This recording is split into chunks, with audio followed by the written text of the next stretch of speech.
Hi అండి. So చిన్న tips అండి నా ద్వారా. సో నేను ఈరోజు మగం వర్క్ బ్లౌజ్ స్టిచ్ చేస్తున్నాను. ఇది బట్ నెట్టెడ్ స్లీవ్స్కి వచ్చిందండి. సో దీనికి నేను మెయిన్ ఫ్యాబ్రిక్ పెట్టి కవర్ చేసేస్తున్నాను. స్లీవ్స్కి నెట్ వద్దంట, ఓకేనా. ఇది ఒకటి. మళ్ళీ బ్యాక్ పార్ట్ నేను ఏం చేశానంటే బ్యాక్ పార్ట్ చేసేసుకున్నాను. సో చాలా లాంగ్ అయితే వీడియో అని షార్ట్ వీడియో పెడదాం అనుకున్నాను. సో ఇది వచ్చేసి కట్ వర్క్ చూసారా.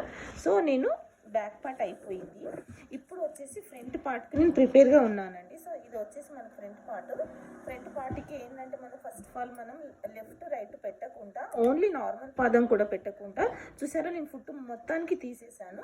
తీసిన తర్వాత మనకి ఇది కట్ వర్క్ అనేది చాలా చూసారా ఇక్కడ మనకి స్టోన్స్ వచ్చాయి. సో కట్ వర్క్ నీట్గా రాదు, అందుకని మనం ఫుట్ తీసేయాలి.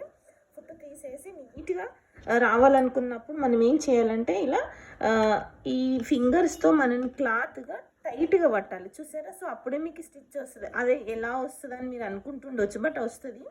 ఇలా పట్టుకున్న తర్వాత చూసారా. సో ఇలా మనకి స్టిచ్ చేయాలి ఇలా మెల్లిగా, ఇలా అప్పుడు మెల్లిగా వస్తుందండి. ఎందుకంటే